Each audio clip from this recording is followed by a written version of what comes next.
আসসালামু আলাইকুম।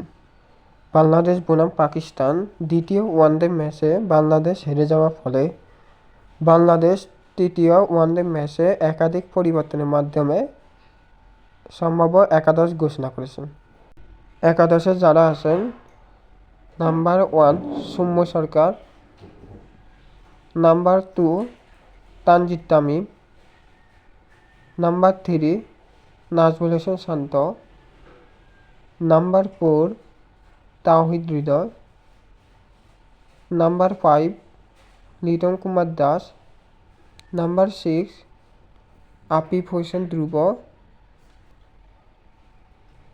নাম্বার 7 মেহেদী Hasan Miraj, number 8 Rishad Hossain, number 9 Shariful Islam,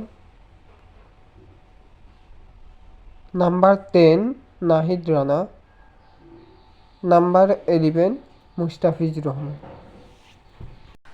এখন বলবো খেলার সময়সূচি। খেলাটি শুরু হবে 15 মার্চ দুপুর 2টা 15 মিনিটে।